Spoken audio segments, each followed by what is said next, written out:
Hello everyone, Scott JUA from Crucible Custom Props and all the forums here. Today, sorry I don't have a tripod this time, but today I have, after a long winter, I'm finally back in the swing of things and just finished this up. It is a Korbanth Parks DM1 or Darth Maul Episode 1. So this is the newest version that they did, where it's a 7/8 inch blade opening, and everything's machined. The emitter tips are, these emitter portions are cast, and then of course this portion is machined. It's really actually pretty decent.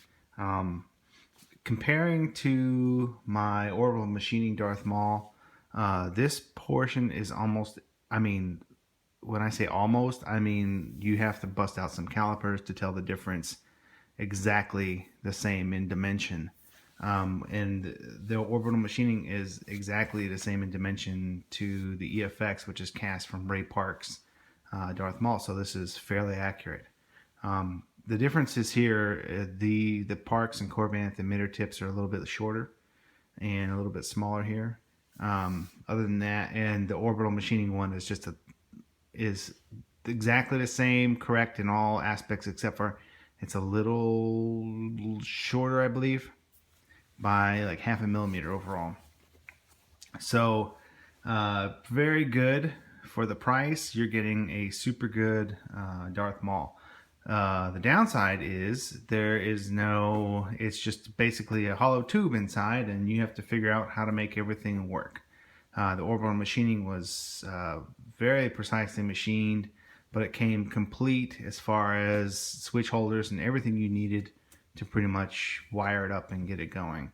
This one was this one was a lot more work, just because you have to figure it out. There's nobody's telling you how to do it. So anyway, I don't have these connected right now. I'm going to show you the hilt up close. Each side is the same. So we have your 7/8. Down there is a Tri-Rebel, red, red, white.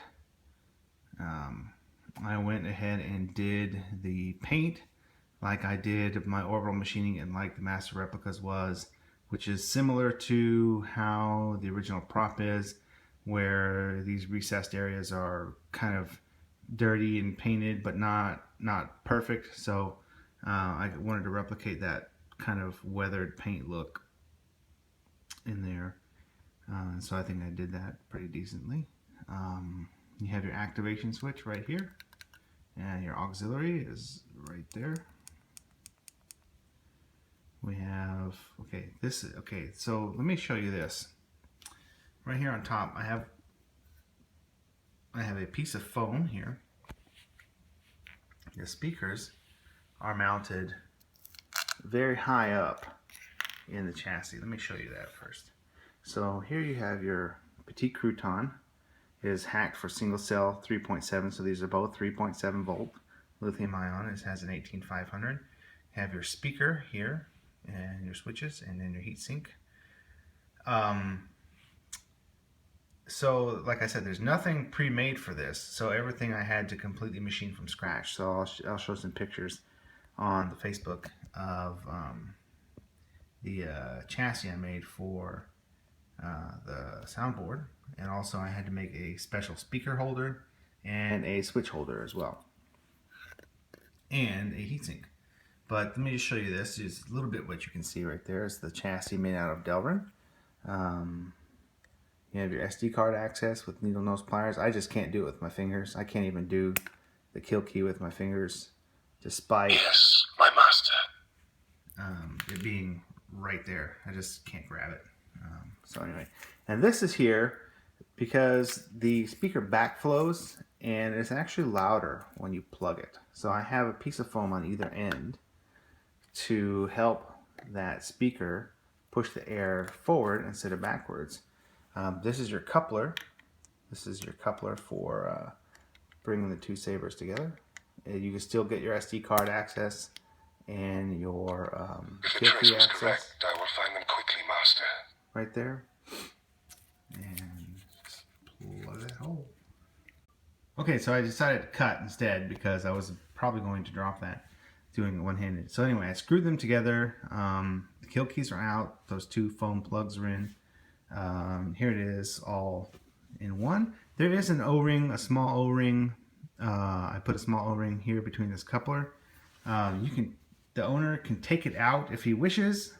I did it there just so this would line up how you like with some tension. It's the thinnest O-ring I could find, so if we could find a thinner one, he could swap that out. Otherwise, when you screw it together, it's actually pretty good. They did a pretty good job on when you screw it together, it lines up.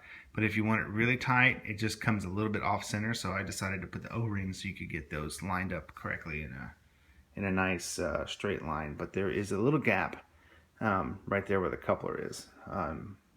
So anyway, fire it up.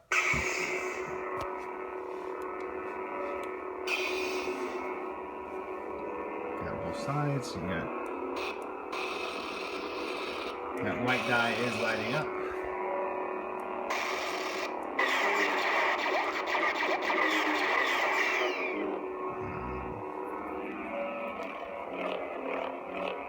This Darth Maul font is not the loudest swings. Let's try another font. This is my apprentice, Darth Maul. This is my apprentice, Darth Maul. So, obviously, not the loudest saber out there, mainly because there's no place to really put sound venting without it really spoiling the look. So what I did is I put some very small holes right here in this recessed pocket. When it lights up, you'll see the small holes, but without these, it's super quiet. With these, it's a moderate level of volume. Individual sabers, of course, it's much louder because you don't have anything in the back. But it's actually as loud as my orbital machining, and that one has hidden sound holes under all of the O-ring spots. So it's actually pretty decent considering that there are only 4 small holes in each side. Let's see if this has any better swings.